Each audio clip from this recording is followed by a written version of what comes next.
Um, I'm here to talk about IB business in forms of ways of knowing and areas of knowing that we learned from senior seminar. First, the language. The language used in IB business, we are taught to not learn absolute words like should or will, because we may not know like if it's absolutely certain. Because, for example, in the business world, we are because we can't really predict the future, and things could go wrong any given time, and therefore we would use words that has less uncertainty, like it would and it may, for example, those words. So our business teacher taught us to use those words in every single time we write an essay about business or analyzing a certain business situation. And basically, language in terms of senior seminar is that language is a way of communicating between us, like humans. We use language, and language is dictated by a set of rules that we call grammars.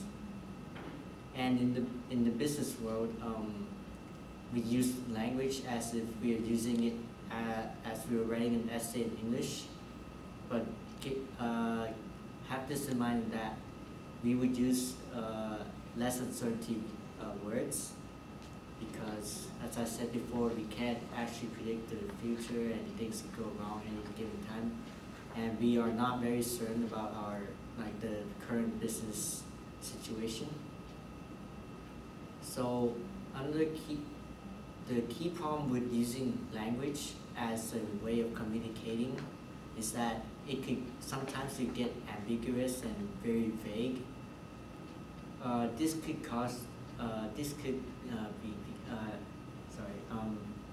This could become like a really huge problem in the business world if you write a very vague document and you try to like send it to your boss, and it could cause like internal conflicts, and it could lose some the business money, and you wouldn't want that.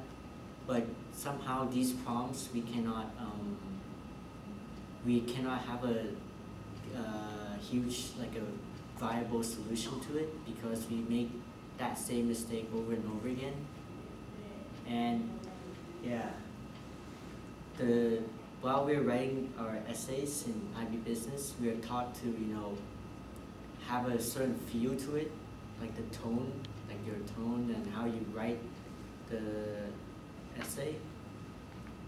And basically that tone, it gives us like our perception and our emotion, and I'll talk about that later.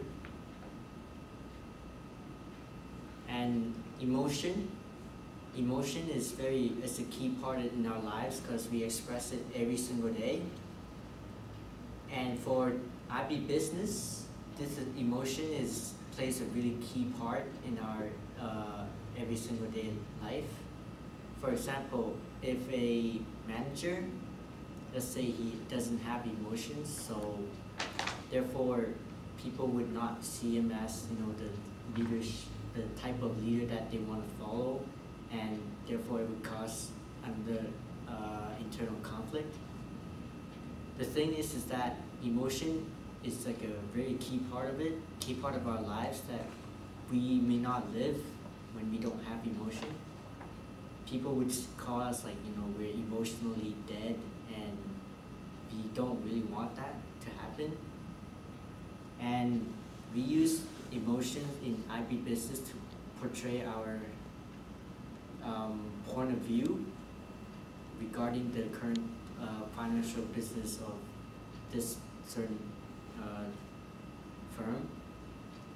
And basically we use emotion to say that we feel this, is it a good decision or is it a bad decision based on our intuitive thoughts.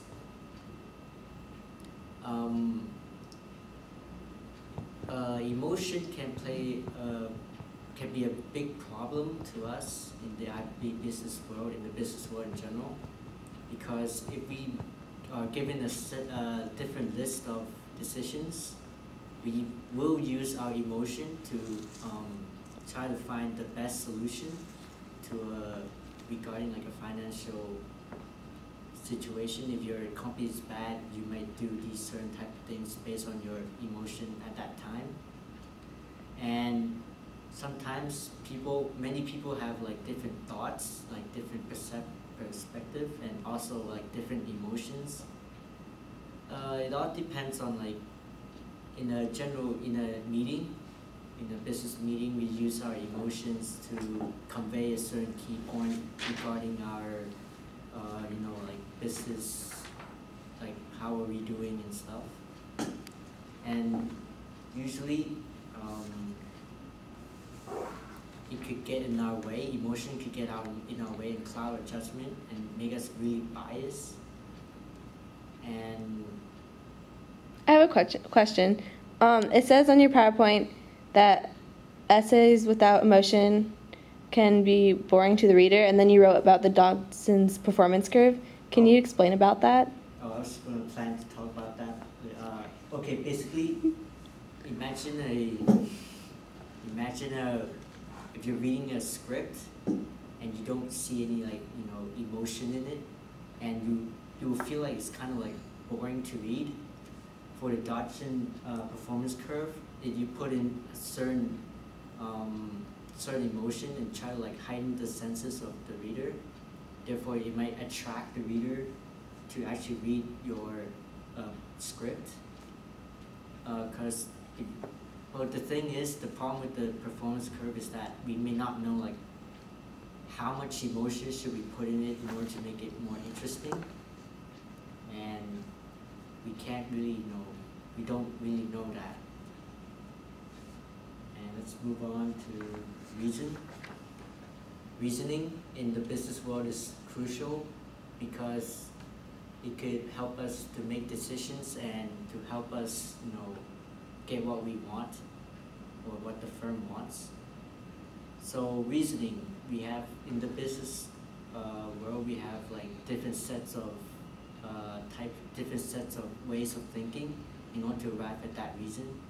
For example, if you're trying to buy like a new printer for your company, you might use like cost benefit analysis or accounting rate of return or payback periods. A lot of different sets of concepts that you could use to arrive at that reasoning. And yes. What if someone makes they let emotion obscure reason, then what would happen? Like if someone made like an irrational business decision, it's possible, right? Yes, it is possible. For example, what I think is, have you heard of Mark Zuckerberg, Facebook, and his IPO stocks?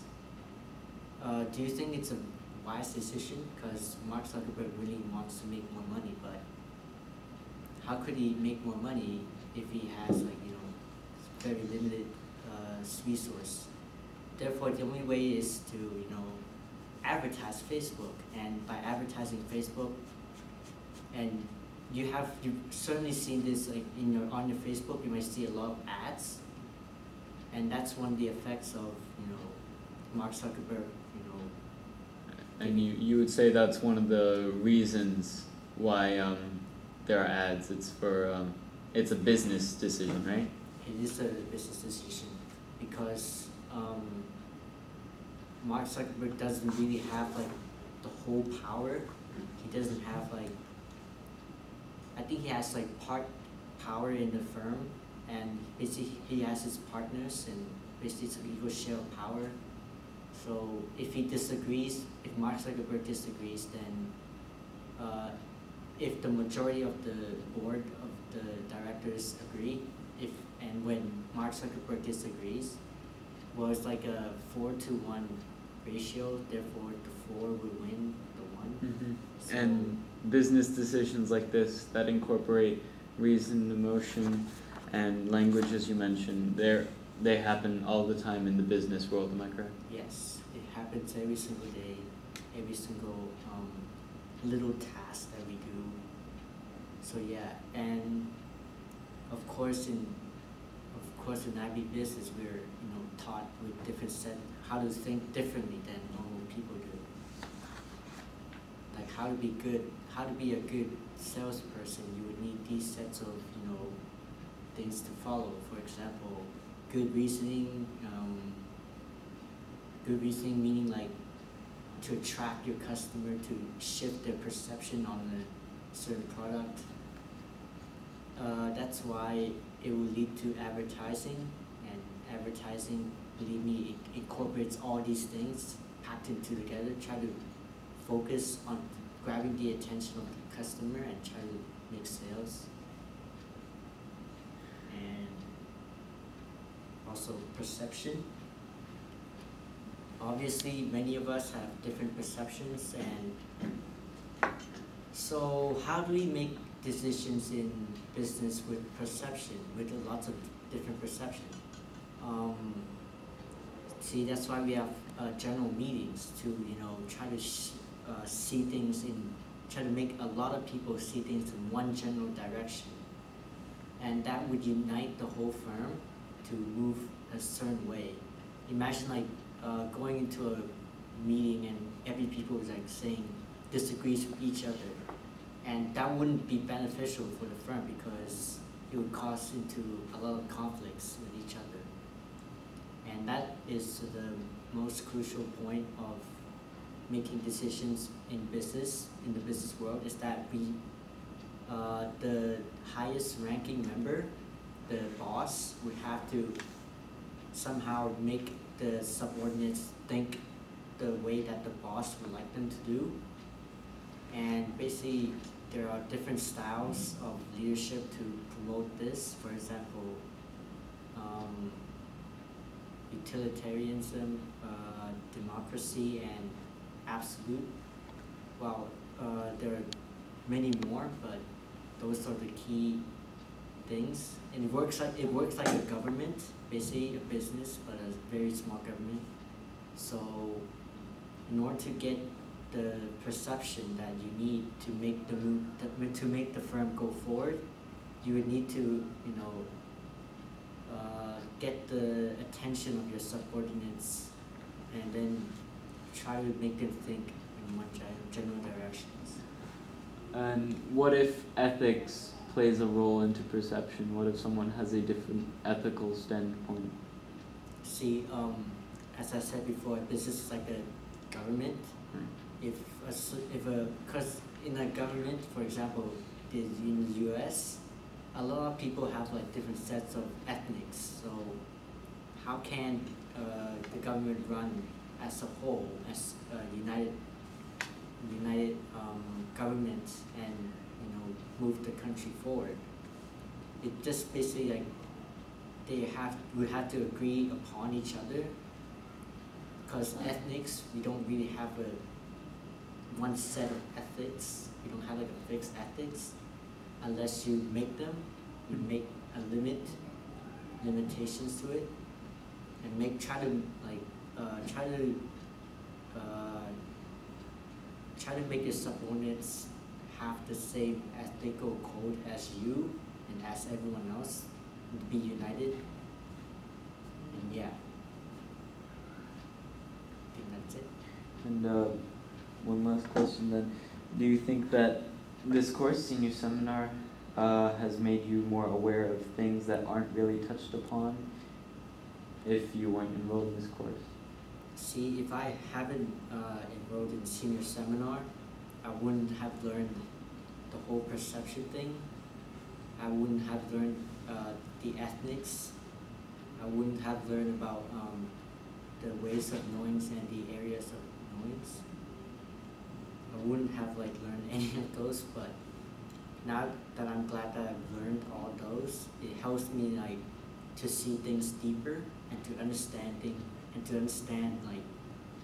a lot more than the surface, to dig deeper and to look for all those things.